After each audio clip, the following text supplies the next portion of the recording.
BRS trouble shooter మాజీ మంత్రి హరీష్ రావు తెలంగాణ భవన్లో ప్రెస్ మీట్ పెట్టి కాంగ్రెస్ గవర్నమెంట్ పై ముఖ్యంగా సీఎం రేవంత్ రెడ్డిపై ఊహించని రేంజ్లో అటాక్ చేశారు.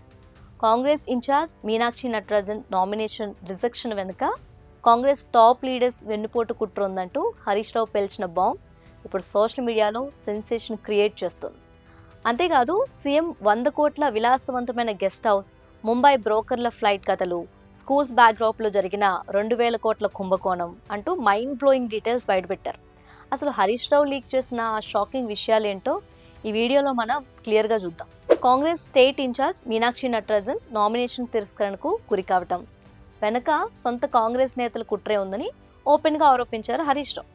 వర్కింగ్ ప్రెసిడెంట్ పదవి ఆశించిన రేవంత్ రెడ్డికి అత్యంత సన్నిహితుడైన ఒక వ్యక్తే ఈ వెన్నుపోటుకు పాల్పడినట్లు తమకు పక్కా ఇన్ఫర్మేషన్ ఉందని చెప్పారు.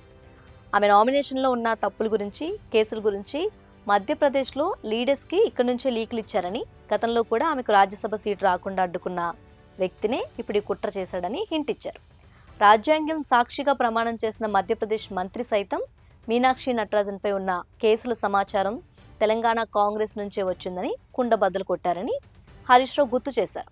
సొంత పార్టీ ఇన్ఛార్జికే వెన్నుపోటు పొడిచే నాయకులు ప్రజలకు ఏం న్యాయం చేస్తారని క్వశ్చన్ చేస్తూ రేవంత్ రెడ్డి దీనిపై సిట్ విచారణ జరిపిస్తాడా లేదా అని ఛాలెంజ్ చేశారు.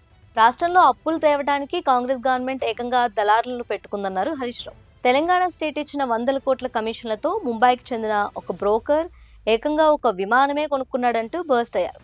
రైతులకు రైతు భరోసా ఇవ్వటానికి, విద్యార్థులకు ఫీజు రియంబర్స్మెంట్ ఇవ్వటానికి ఖజానాలో నిధులు లేవంటున్న రేవంత్ రెడ్డికి 100 కోట్లతో గెస్ట్ హౌస్లు కట్టుకోవడానికి, నెలకి 5 కోట్లు పెట్టి హెలికాప్టర్ షికారులు చేయడానికి డబ్బులు ఎక్కడి నుంచి వస్తున్నాయని క్వశ్చన్ చేశారు. జూబ్లీహిల్స్ దగ్గర బోధి పెవిలియన్ పేరుతో ఏకంగా 100 కోట్లతో రేవంత్ రెడ్డి విలాసవంతమైన గెస్ట్ హౌస్ కట్టుకున్నాడని, అర్ధరాత్రి పూట సతీ సమేతంగా వెళ్లి సోఫాలను, అక్కడ జరుగుతున్న పనులను పర్యవేక్షిస్తున్నాడని ఎద్దేవా చేశారు.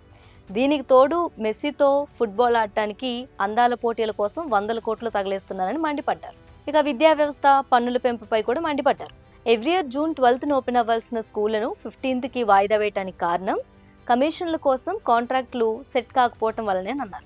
గతంలో చేనేత కార్మికులకు ఇచ్చే యూనిఫామ్స్, షూస్ ఆర్డర్లను రేవంత్ రెడ్డి క్యాన్సిల్ చేసి మన వాళ్ళ పొట్టగొట్టి గుజరాత్ కాంట్రాక్టర్కు కట్టబెట్టారని, ఇందులో ఏకంగా 2000 కోట్ల భారీ కుంభకోణం దాగుందని చెప్పారు.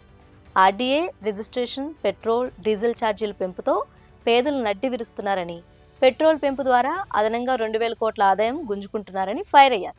ఇవి చాలవన్నట్లు మళ్ళీ ఇప్పుడు అడిషనల్ ఇంపాక్ట్ ఫీజులు, కొత్త టోల్గేట్ల పేరుతో ప్రజల జోబులకు భారీ గండి కొడుతున్నారని విమర్శించారు. రేవంత్ రెడ్డి అనాలోచిత నిర్ణయాల వల్ల ఫార్మసిటీలో పెట్టుబడులు పెట్టాల్సిన కంపెనీలన్నీ ఏపీలోని శ్రీ సిటీకి తరలిపోయాయని, రాష్ట్రానికి భారీ ఆదాయం, పిల్లలకు ఉద్యోగాలు పోయాయని ఆవేదన వ్యక్తం చేశారు హరీష్ రావు. జర్నలిస్టులకు హైదరాబాద్లో ఎలాంటి వివాదాలు లేని క్లియర్ ల్యాండ్స్ ఇవ్వకుండా ఇప్పటికే రైతులు కేసులు వేసిన ఫ్యూచర్ సిటీలో స్థలాలు ఇస్తామంటాం వాళ్ళను వంచడమే అని హరీష్ రావు తేల్చి చెప్పారు. బీఆర్ఎస్ మళ్లీ పవర్లోకి రాగానే ఈ ఫ్యూచర్ సిటీని రద్దు చేయటం ఖాయమని క్లియర్ చేశారు. మరి మీనాక్షి నటరాజన్ నామినేషన్ వెనుక సొంత పార్టీ కుట్రుందని హరీష్ రావు వ్యాఖ్యలపై మీ ఒపీనియన్ ఏంటి? అలాగే సీఎం 100 కోట్ల గెస్ట్ హౌస్ నిర్ణయంపై మీరేమనుకుంటున్నారు? షేర్ చేయండి కామెంట్ బాక్స్లో.